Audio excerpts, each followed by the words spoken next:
성령을 강구하는 하늘숲 새벽 묵상 시간입니다. 오늘 우리가 함께 나누게 될 말씀의 제목은 산제사입니다. 우리는 그동안의 내용을 종합해 볼 때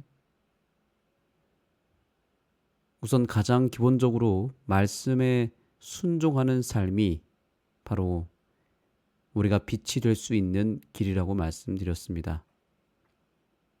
동시에 우리 안에 세상과 전혀 다른 삶으로 구별되고 또 흠없고 깨끗한 삶이 될 때 그것이 또한 빛이 될 수 있다고 말씀드렸습니다. 그렇다면 그 다음은 어떠한 빛이 필요할까요? 순종의 빛, 또 순결의 빛. 바울의 권면을 통해서 그 다음에 필요한 빛을 찾아보고자 합니다. 먼저 빌립보서 2장 17절로 18절의 말씀을 살펴보겠습니다.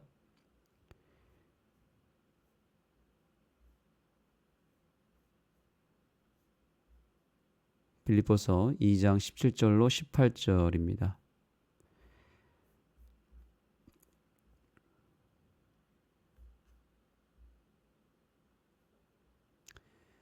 만일 너희 믿음의 재물과 섬김 위에 내가 나를 전제로 드릴지라도 나는 기뻐하고 너희 무리와 함께 기뻐하리니 이와 같이 너희도 기뻐하고 나와 함께 기뻐하라.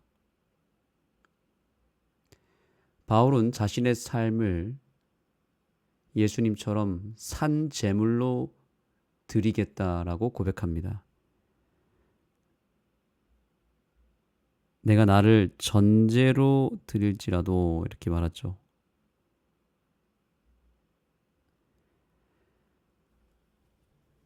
바울은 우리가 하나님의 제물이 될 수 있다. 제물로서 드려질 때 그러한 삶이 바로 하나님께 빛이 될 수 있다라고 고백합니다. 그래서 오늘 교훈의 말씀을 살펴보면 더 구체적으로 그 산 제물이 되는 것이 무엇을 의미하는지를 우리에게 알려줍니다. 자, 교훈의 말씀을 한번 보겠습니다.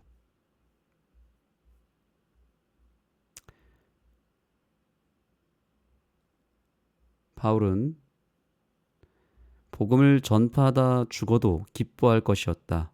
빌립보 신자들, 재림교회 선구자들도 큰 개인적 희생을 치르며 산 제물로서 복음을 전파하기 위해 일했다. 아멘. 여기 산 제물이라고 하는 표현이 나오죠. 이 산 제물이 되는 가장 확실한 길이 무엇이었을까요? 그것은 여기 복음을 전파하다가 죽는 것을 의미합니다. 그것이 산 제물로서 하나님께 드려지는 가장 확실한 방법이었다고 말하고 있습니다. 다시 정리해 보면 빛이 되는 길은 첫 번째가 순종이고요. 두 번째가 순결입니다. 그리고 오늘 세 번째를 통해서 산 제물로서 헌신의 삶을 드릴 때에 그것이 또한 빛이 된다 그랬는데 그 산 제물이 되는 방법은 무엇입니까? 복음을 증거하기 위하여 내 삶을 다 드리는 것입니다. 그래서 어떠한 큰 희생을 치르더라도 복음을 전파하기 위하여 내 삶을 온전히 드릴 때 그것이 산 제물이 되는 것입니다. 복음 전파를 인해 희생하는 모든 과정과 그 삶이 하나님께 산 제물이 된다는 것이죠. 성경에 기록된 모든 제사 제도의 실체는 결국 예수 그리스도의 십자가를 그것들이 예표한다는 것입니다. 그래서 산 제물이 되는 것도 거기에는 반드시 예수님의 십자가의 은혜와 그 모양이 나타나야 됩니다. 무조건 희생한다고 해서 다 산제물이 되는 것이 아닙니다. 예수 그리스도의 십자가가 드러나고 그 십자가를 위해서 드려지는 제물이어야만 하나님이 기뻐 받으시는 산제물이 될 수 있다는 것이죠. 그러니 바울이 산제물이 될 수 있었던 것은 그가 단순히 희생을 했기 때문이 아니라 그 희생의 목적과 방향이 철저하게 예수 그리스도의 십자가였기 때문에 산제물이 될 수 있습니다. 예수 그리스도라고 하는 복음의 실체를 증거하는 일이 바로 산제물이 되는 길입니다. 십자가 복음, 예수 그리스도라고 하는 복음을 통해서 핍박과 고난을 당하는 것, 그것이 바로 산제물의 특징입니다. 예수님 때문에 핍박당하고 예수님을 증거하는 일로 인하여 어려움과 고난을 당할 때 그것은 하나님 앞에 산제물이 되는 것이고 세상에 큰 빛이 될 수 있습니다. 우리가 이 세상에서 참된 빛이 되기 위해서는 반드시 복음의 빛을 붙들어야만 가능합니다. 순종하는 삶, 또 구별되고 순결한 삶을 사는 것도 물론 중요합니다. 삶의 실천과 또 착한 행실을 통해서 빛이 증거되는 것은 당연한 것입니다. 그런데 그렇게 삶으로 실천하고 또 착한 행실을 통해서 나눠지는 빛은 다른 종교에서도 유사하게 나타나는 빛입니다. 불교를 비롯해서 수많은 종교들이 다 착한 행실, 또 삶의 수양과 실천을 강조합니다. 그래서 그러한 삶이 또한 빛이 되기도 합니다. 그런데 우리에게는 다른 종교와 철학에서는 결코 찾아볼 수 없는 완전히 다른 빛이 또 하나 있어야 됩니다. 기독교 복음이 분명히 세상을 밝게 비추는 가장 확실한 빛이 된다는 것을 우리가 확신한다면 바로 그 복음이라고 하는 빛을 우리는 눈여겨볼 필요가 있습니다. 우리가 삶을 통해서 내 개인의 실천과 순종과 삶을 통해서 드려지는 빛과 함께 동시에 또 하나 크게 증거되어야 될 빛은 바로 복음의 빛입니다. 이 복음의 빛은 오로지 기독교에만 있는 빛입니다. 그 복음의 실체는 당연히 예수 그리스도라고 하는 빛이고 더 나아갈 때 그것은 바로 십자가라고 하는 복음의 빛입니다. 바로 이 빛이 가장 확실한 빛입니다. 그리고 이 복음의 빛을 증거하기 위하여 내 삶을 헌신하여 드리는 것이 가장 소중한 빛이 될 수 있습니다. 그것은 우리가 그동안 살펴봤던 순종의 빛과 또 순결의 빛과는 차원이 완전히 다른 빛입니다. 우리가 이 세상에서 진정으로 참된 빛이 되기 위해서는 반드시 복음의 빛을 붙들어야만 가능합니다. 하나님께서 마지막 때에 이 교회에 바로 그 복음의 빛을 허락하셨다는 사실을 우리가 다시 한번 확신하여 그 복음의 빛을 붙잡았으면 좋겠습니다. 우리가 성경의 말씀을 연구하면 연구할수록 또 성경을 가르치면 가르칠수록 이 복음의 빛이 얼마나 소중한 빛이고 이 빛은 절대로 보통 빛이 아니라고 하는 사실을 깨달아야 합니다. 이 빛은 점점 흐려지거나 점점 사라지는 빛이 아니라 오히려 점점 더 밝아지는 큰 빛입니다. 우리가 이 재립교회를 통해서 받은 빛은 정말로 큰 빛이라는 사실을 기억해야 되겠습니다. 우리가 이 재림기별이라고 하는 빛을 제대로 배우고 그 빛을 온전히 간직한 다음에 그 빛을 그대로 나눠주는 일을 할 때에 반드시 우리는 이 세상의 밝은 큰 등대의 역할을 하게 될 것입니다.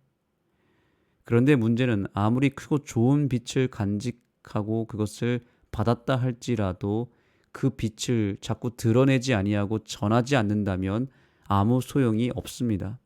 그래서 예수님께서는 등불을 말 아래 두지 말고 등경 위에 두라고 말씀하셨습니다. 그 이유는 우리가 그 빛을 밝게 비추지 아니하고 높이 들지 아니하고 저 아래 말 아래 두거나 감춰버리면 그 빛은 효력을 발휘하지 않는다는 것이죠. 그러나 빛을 높이 들면 빛은 멀리 퍼져서 온 세상을 환하게 비춰줍니다. 오늘날 신흥 종교라고 볼 수 있는 신천지 교회나 하나님의 교회를 비롯한 신흥 종교가 굉장히 부흥을 하고 있습니다. 그 신흥 종교 중 한 교단은 요한계시록이라고 하는 이 예언의 말씀을 가지고 정말 담대하게 복음을 증거합니다.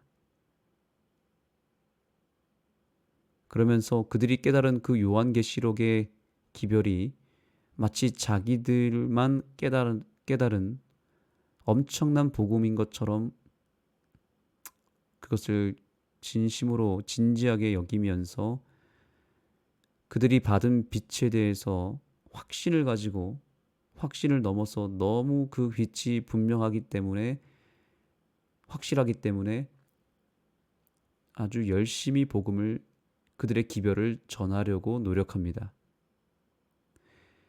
그래서 제가 살고 있는 이 원주에만 해도 그 신흥 종교의 사람들이 점점 더 늘어나고 있습니다. 몇천 명을 넘어서 심지어는 몇만이 될 것이다 라고 추정하고 있습니다.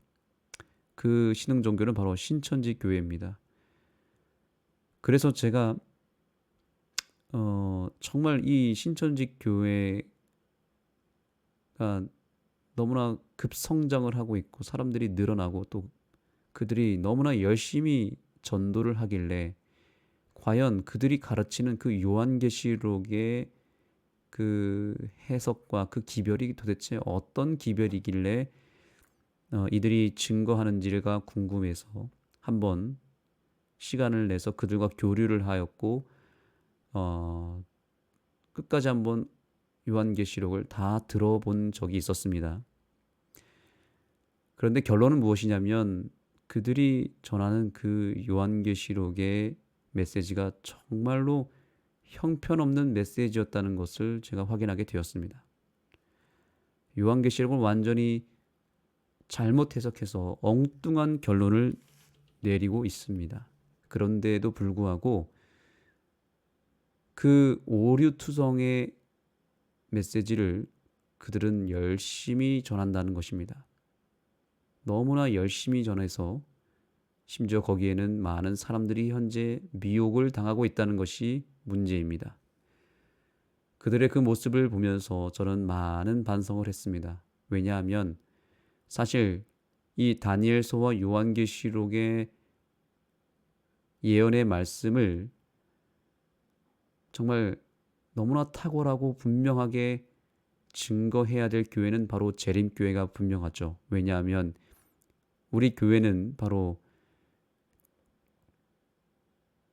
엘렌 화이트를 통해서 이 마지막 때에 꼭 필요한 예언의 말씀을 가장 확실하게 받은 교회이기 때문입니다.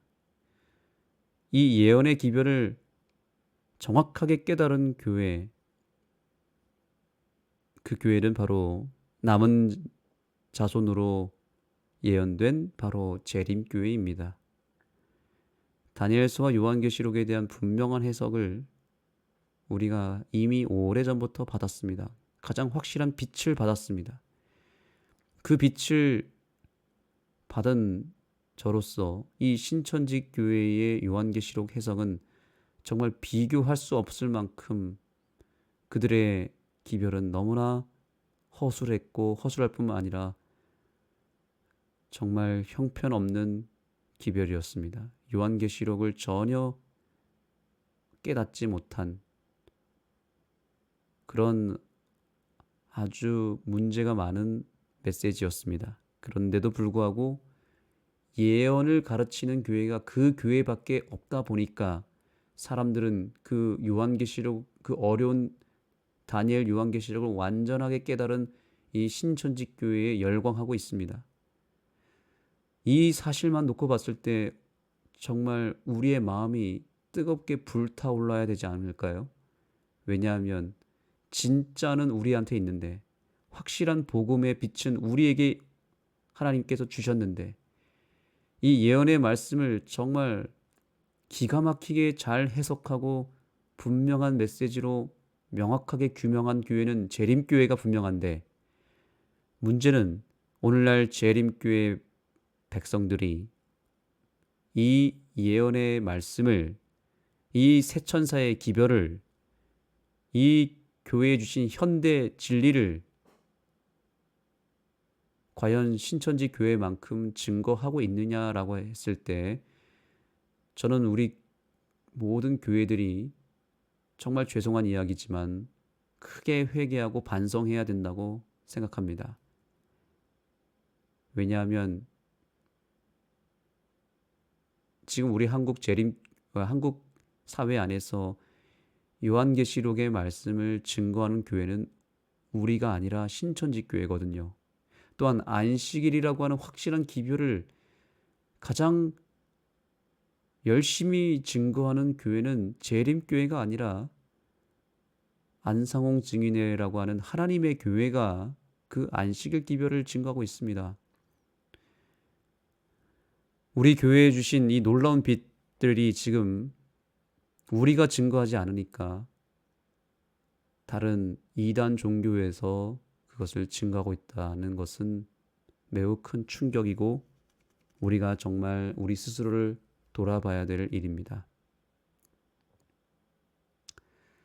그래서 작년부터 저희 교회는 바이블 워커라고 하는 조직을 세울 수밖에 없었던 것은 바로 신천지 교회가 저를 크게 자극했기 때문이었습니다. 그래서 우리 교회에 6명 정도의 우리 교인들에게 직접 성경을 펼쳐서 구도자를 가르치고 새 신자를 처음부터 가르쳐서 재림 성도로 만드는 일까지 모든 과정에 필요한 성경 강목들을 다 정리를 해서 우리 바이블 워커 신청한 우리 교인들에게 가르치기 시작했고, 이제 올해부터는 교회에 구도자가 생기면 목사인 제가 가르치지 않습니다. 이제는 바이블 워커로 훈련받은 6명에게 맡기기 시작했습니다. 우선 너무 좋은 것은 가르치기 시작하니까 이 평신도들이 점점 깨어나기 시작했다는 것입니다. 그래서 목회자로서 저는 너무너무 감사하고 행복합니다. 평신도들이 영적으로 성장하는 모습이 나타났고 또 말씀이 들어가기 시작하면서 이들이 전도를 해야겠다라고 하는 확신이 생겼다는 것입니다. 자, 이번 주 교과에 보면 바로 이 부분을 다루고 있습니다. 자, 여기 보십시오.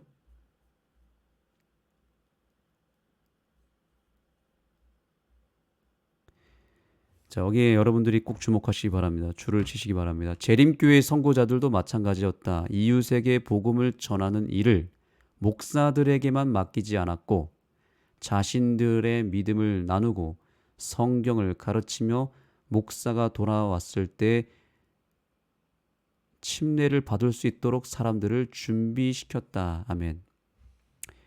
자, 여러분, 여기 이 말씀은 오늘 우리에게 하나님께서 특별하게 주신 명령이라고 확신합니다. 재림교회가 언제 크게 부흥했습니까? 바로 평신도들이 복음을 증거했을 때였습니다. 그런데 언제부터 부흥이 침체됐는지 아십니까?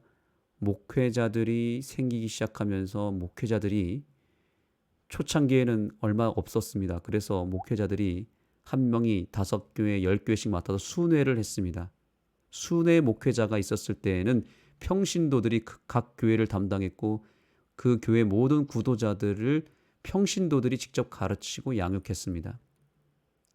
그때 폭발적인 부흥이 일어났습니다. 그런데 언제부턴가 순회 목회자가 사라지고 교회가 점점 부흥하니까 이제는 정식 목회자들이 늘어났고 각 교회의 담당 목회자, 소위 말하는 담임 목회자가 생기면서 평신도들은 점점 복음을 증거하는 일을 등한히 하기 시작했고 교회의 부흥은 거기서부터 많이 급격하게 쇠퇴하기 시작했다는 것입니다.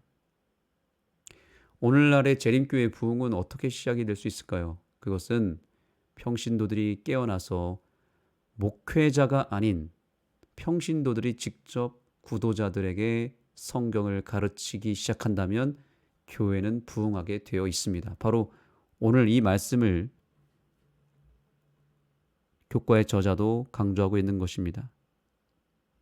이웃에게 복음을 전하는 일이 목사들에게만 맡겨지지 않았고 평신도들이 직접 믿음을 나누고 성경을 가르치며 목회자와 상관없이 침례 결심을 시켰을 때 교회는 부흥했습니다. 그것이 오늘 재림교회가 산 제물로 드려지는 길이고 진정으로 큰 빛이 될 수 있는 길이라고 말하고 있습니다. 우리가 섬기는 교회에서 이러한 동일한 역사가 얼마든지 일어날 수 있습니다. 이제 평신도들이 완전히 깨어나서 복음을 직접 목사와 상관없이 다이렉트로 세상에 복음의 빛을 전하는 일이 필요합니다.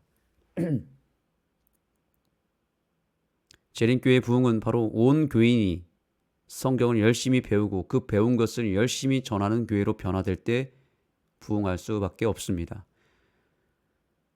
오류를 가르치는 신천지 교회가 바로 그렇게 하고 있습니다.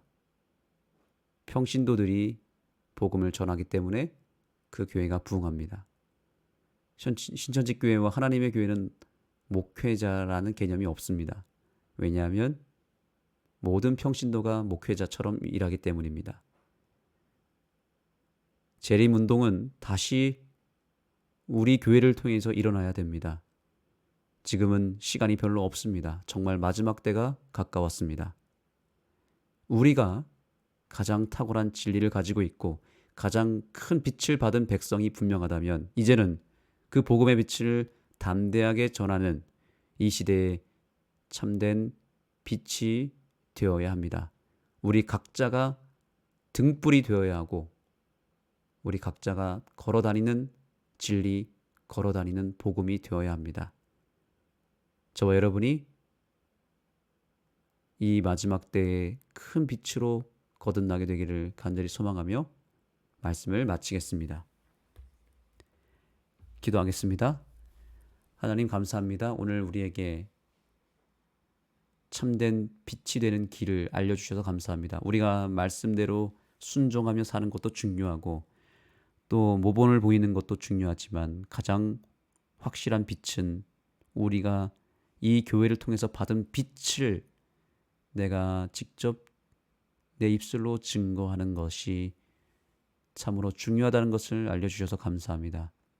우리 하늘숲 교회가 또 오늘 새벽 기도에 참여하는 모든 성도들의 교회가 완전히 깨어나서 성경을 직접 가르치는 바이블 워커들이 계속해서 양산이 되는 그런 초대교회 부흥 또 초기 재림교회의 부흥이 다시 재현될 수 있도록 역사하여 주옵소서. 예수님의 이름으로 간절히 기도드립니다. 아멘. 네, 이제 각자 개인 기도하도록 하겠습니다. 오늘 기도 제목은 바로 이것입니다. 우리 개개인이 바이블 워커가 되기를 간구하는 것입니다. 바이블 워커란 무엇이냐면 성경을 직접 펼쳐서 구도자에게 가르치는 사람을 바이블 워커라고 말합니다. 성경 교사가 되는 것. 그것은 더 이상 이제 목회자에게만 주어지는 일이 되어서는 안 됩니다. 심지어 장로들만 해서도 안 됩니다. 이제는 집사, 장로, 목사를 비롯해서 침례를 받은 모든 주의 자녀들이 바이블 워커, 성경을 가르치는 교사가 되어야 합니다. 이 일에 집중하시고 관심을 가지시고 이것을 위해서 기도하시기 바랍니다. 특별히 오늘날 이 아침에 기도하는 내가 바이블 워커가 되도록 주님 앞에 간구하게 되기를 소망합니다. 각자 개인 기도하도록 하겠습니다.